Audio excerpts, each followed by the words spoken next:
tous et à toutes. Donc comme convenu dans la vidéo en début de semaine pour la guidance de la semaine, je vais faire 2 vidéos sur la signification du jeu, du jeu de l'oracle de Béline. Donc aujourd'hui on va commencer par les premières cartes jusqu'à 29 et je ferai une seconde vidéo avant la fin de semaine de la 30e carte jusqu'à la dernière, donc jusqu'à la 53e. Donc pour commencer, pourquoi pas un peu d'histoire, savoir d'où est originaire ce jeu-là. En fait, c'est un mage du 19e siècle qui s'appelait le mage Edmond, qui enseignait les mathématiques sur Paris, en fait, et qui était passionné d'astrologie, de cartomancie, et donc qui a décidé lui-même de créer son jeu d'oracle avec les petits dessins que vous voyez là. Et puis donc il l'a utilisé pour prédire l'avenir auprès de certaines personnes. Et il s'avère que à son décès, on a Béline qui donc a retrouvé ce jeu et donc s'est amusé lui également à le rééditer avec donc peut-être des images un peu plus modifiées, et d'où le nom de l'oracle de Béline. Donc cet oracle donc qui ressemble un petit peu donc aussi au jeu d'Eteia et au tarot de Marseille. Enfin, ce sont les bases dont se sont servis le mage pour pouvoir créer ce jeu. Donc en fait, il y a 53 cartes. Donc je compte la carte bleue. Certains ne l'utilisent pas, mais je la compte quand même. Donc on va commencer de cette carte-là et on va faire ce tas-là. Et donc je ferai une deuxième vidéo pour celui-ci. Donc c'est parti. Donc la première carte, c'est cette carte bleue. Donc cette carte bleue peut avoir 2 significations suivant les personnes. Donc comme je l'ai déjà dit, on a chacun nos propres interprétations. Donc moi, j'ai les miennes par rapport au jeu de Béline. Peut-être qu'une autre cartomancienne n'aura pas les mêmes interprétations. Donc la carte bleue, c'est soit une carte neutre, donc en fait, en gros, qui n'est ni négative ni positive, ou tout au contraire, ça va être la carte la plus bénéfique du jeu. C'est la carte bleue. Donc même si on a un jeu qui est complètement négatif, moi en tout cas je m'en sers, quand j'ai la carte bleue qui vient, ça annule tout le négatif. Voilà. On a la première carte qui est la carte de la destinée. C'est cette clé-là. La destinée, c'est la réussite, c'est le succès. On a la clé en main. C'est un peu comme dans l'oracle des miroirs. Vous avez déjà vu cette carte-là avec une clé où il a marqué l'ouverture. Et bien donc là, on a la clé en main et on est maître de son destin. Donc c'est une très bonne carte positive. Ensuite, on va avoir la carte numéro 2 qui est l'étoile de l'homme. Donc l'étoile de l'homme vous représente, vous, le consultant. Et si j'ai une consultante en face de moi, l'étoile de l'homme représente son partenaire ou futur partenaire. Et ensuite, donc j'ai l'étoile de la femme qui vous représente, vous, les consultantes. Et sinon, pour vous, monsieur les consultants, elle représente votre partenaire ou votre futur partenaire féminin. Donc là, voilà, ça c'est fait avec ces 3 premières cartes de l'oracle Béline. Ensuite, donc c'est parti. On a la carte numéro 4 qui est la carte de la nativité. La nativité fait référence à la naissance, au nouveau projet. C'est la carte de la naissance. Donc si des fois j'ai une consultante par exemple qui essaye d'avoir un bébé, la carte de la nativité vient justement donner une information positive comme quoi qu'il y aura bien une grossesse, une naissance. Sinon, si on est dans le domaine professionnel, cela peut être des projets. Ensuite, j'ai la carte de la réussite. Donc, comme son nom l'indique, c'est vraiment la réussite, le succès. Donc voilà, carte très positive. Ensuite, j'ai la carte de l'élévation. Donc, l'élévation, j'ai cette petite pyramide. Donc, je vais dire que c'est aussi une carte de réussite. Mais quand on a cette pyramide-là, comment je l'interprète, c'est que l'élévation, on est à un certain stade, alors soit dans un projet, soit dans une relation. On est à un certain stade, ou même dans son travail, mais en fait, on va monter cette pyramide, donc on va gravir les échelons, que ce soit donc dans un relationnel, ou alors d'un point de vue professionnel. Ensuite, j'ai la carte des honneurs. Donc cette carte-là, c'est vrai que je la ressors plus, et je l'avais plus la calquée dans le domaine professionnel. C'est la carte où on est reconnu, on est gratifié. Ensuite, j'ai la carte pensée amitié. Donc pensée amitié, c'est que vous avez un ou une amie qui pense à vous, mais alors de manière positive, bien entendu, Et alors, ça peut être aussi une personne, hein, un ami qui pense à vous, mais peut-être qui aimerait plus, hein, qui aimerait du sentimental. Et sinon, on a aussi l'appui de ses amis.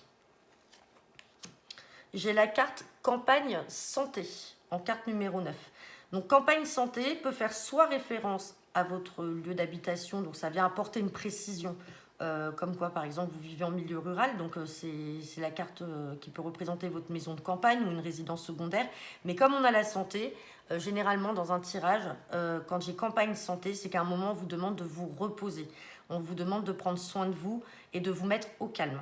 Donc soit ça peut être suite à une maladie, à une hospitalisation ou à une période de dépression. Voilà, quand on sort cette carte-là, c'est qu'on vous demande de vous poser.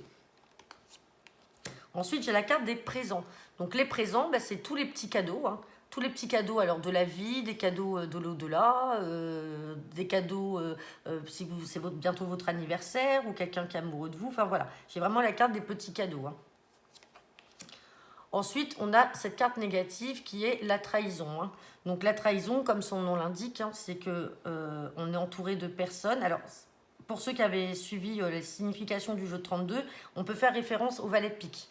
Là, ça peut être un homme ou une femme, mais alors de très mauvais augure. Et on a vraiment cette carte de trahison. On est sur du négatif.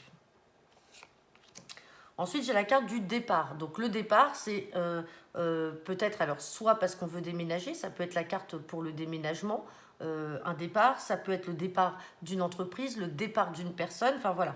Tout dépend pendant le tirage des cartes qu'on aura autour. Chacune des cartes a sa signification, mais après, associées à d'autres, peuvent avoir une autre signification ou apporter des précisions. Ensuite, j'ai la carte de l'inconstance. Donc on a ce petit bonhomme-là, qui souffle sur une maison. Alors l'inconstance, hein, c'est l'instabilité, on a des choses qui sont bloquées. Mais le fait d'avoir cette personne qui souffle, ça veut dire qu'il faut qu'on avance. Donc les choses ne sont pas bloquées indéfiniment, pardon, excusez-moi. Ensuite, j'ai la carte de la découverte. Donc la découverte, alors si on est dans le milieu professionnel, alors ça peut être des personnes aussi, hein, ça peut donner des précisions sur votre métier. Hein. Vous êtes peut-être chercheur ou dans la science. Sinon, découverte, c'est dans un tirage, vous pouvez apprendre des choses, découvrir des choses peut-être qu'on vous a cachées. Ensuite, j'ai la carte de l'eau. Donc l'eau, ça peut être aussi bien des déplacements, donc ça peut être un voyage à l'étranger ou au bord de l'eau, ça peut être une personne d'origine étrangère. Voilà, on va dire que ça peut être un mixte avec le roi de carreau et le 10 de carreau quand on fait un grand déplacement, un voyage, ou alors à l'étranger. Bon, dans tous les cas, on fait référence à l'eau, ou alors vous allez rencontrer ou déménager auprès de quelqu'un ou professionnellement au bord de l'eau. Ensuite, j'ai les pénates. Les pénates, en fait, c'est le foyer, la famille, la maison. Donc, elle n'est ni négative ni positive tant qu'on ne sait pas dans le tirage les cartes qu'il va y avoir autour. Mais en tout cas, les pénates, avec cette grande tour-là, représentent bien le foyer, la famille. La maison, surtout, en immobilier. Ensuite, j'ai la carte de la maladie. Donc, la maladie, c'est l'équivalent du 8 de pique dans le jeu de 32. La maladie, donc ça peut être maladie psychologique, maladie physique. On peut apprendre que quelqu'un est malade autour de nous ou nous, on se rend malade par rapport à une situation. Une fois de plus, tout dépendra des cartes qu'on aura dans le tirage. J'ai la carte du changement en numéro 18. Donc le changement, hein, c'est la roue qui tourne. Hein. On voit que là, il y a des mouvements circulaires sur cette carte-là. Donc c'est le changement. Ça peut être changement de travail, ça peut être changement de partenaire. Une fois de plus, quand vous êtes en consultation ou si on est sur une guidance générale, tout dépend du tirage. On a la carte de l'argent, donc comme son nom l'indique, hein, on a l'argent qui est là. Donc ça peut être pour un héritage, ça peut être une entrée d'argent, un remboursement, un gain, enfin voilà. On a la carte de l'intelligence. Donc l'intelligence, comme on a ce grand bouquin-là qui est ouvert, ce livre qui est ouvert, ça peut être des nouvelles, mais des nouvelles plutôt par papier ou des démarches. Ça va être plus de ce côté-là. On va être plus sur des papiers, des démarches. Ensuite, on a la carte du vol et de la perte. Vol-perte. Donc, cette carte-là qui est très négative, hein, ça peut être une arnaque, ça peut être le vol d'un objet, de quelque chose. La perte, ça peut être la perte aussi de quelqu'un. Alors, on va plus parler la perte de quelqu'un d'un point de vue sentimental quand il va y avoir une rupture. Enfin, c'est une carte qui est très négative. Après, à voir dans le tirage comment elle peut ressortir, mais on a vol ou perte. Hein. Ça peut être aussi une arnaque. Hein. Elle peut être financière, par exemple, si on est à côté de l'argent. Comme on avait vu tout à l'heure, l'argent. Si on a argent, vol et perte, ben, on sait qu'il faut se méfier d'une arnaque ou d'un vol d'argent. Ensuite, on a la carte de l'entreprise. L'entreprise, ici, fait référence au travail. C'est comme le 9 de trèfle dans le jeu de 32 cartes. Donc, entreprise, alors, c'est le travail. Hein, on a des petits outils qui sont dessinés dessus. On a une règle, on a un compas, on a... non, c'est pas un compas. Enfin, si, ça y ressemble un petit peu. Et puis, on a un marteau. Donc, on a comme une caisse à outils avec... Et donc, du coup, ça représente le travail, mais ça peut également représenter, donc dans le tirage, si vous voulez vous mettre à votre compte, on a les précisions qui viennent avec les cartes autour. On a la carte du trafic. Tout ce qui est trafic relève du domaine du commerce. Donc, quand on a par exemple entreprise et trafic, ça peut être quelqu'un qui veut se mettre à son compte dans le commerce ou quelqu'un qui a un métier de commercial ou de commerçant. Ensuite, j'ai la carte des nouvelles. Donc là, la carte des nouvelles, c'est comme la carte des correspondances dans l'oracle des miroirs, comme ça va être la carte des communications avec le 7 de trèfle. Donc les nouvelles, c'est la lettre, c'est le facteur aussi avec le valet de carreau. On a les nouvelles qui arrivent. On a un petit pigeon là avec une enveloppe dans la bouche hein, et une étoile filante. Donc généralement, les nouvelles sont plutôt bonnes. Mais toujours est-il qu'il faut regarder les cartes autour. On a la carte des plaisirs, donc comme la carte l'indique, hein, on se fait plaisir à soi, on fait plaisir aux autres, enfin voilà, c'est la carte du plaisir. On a la carte de la paix. Donc la paix, c'est vous êtes en paix avec vous-même, vous êtes en paix avec votre entourage. Alors peut-être qu'il peut y avoir dans un tirage une situation où on voit qu'il y a eu des querelles et ensuite on a la paix qui ressort. Donc on sait qu'il va y avoir un moment de calme et de pause. Les choses vont se tempérer. J'ai la carte de l'union. Alors l'union peut avoir deux significations. Bon, forcément, là, on a les deux petits cœurs. Donc effectivement, ça peut être annonciateur d'un mariage, ça peut être annonciateur d'un pax. Mais ça peut également, dans le domaine professionnel, si on a l'union avec l'entreprise, c'est s'associer avec quelqu'un. Dans tous les cas, on a cette carte-là, union. Ça peut être sentimental ou professionnel. On a la carte de la famille. Donc là, c'est pareil. C'est la famille. Donc tout à l'heure, on avait les pénates qui étaient la carte de la maison, du foyer. Mais ce sont des cartes qui restent neutres. On a la famille, mais à voir après si on a par exemple la carte de la trahison, bah, c'est qu'on sait qu'on est trahi par quelqu'un de sa famille. Ou alors si on a l'eau qu'on avait tout à l'heure avec la famille, ça peut être un voyage en famille au bord de l'eau, au bord de la mer. Ensuite, on a la carte de l'amour. Donc là, on a les deux petits cœurs. Donc, comme son nom l'indique, on est vraiment sur du sentimental là.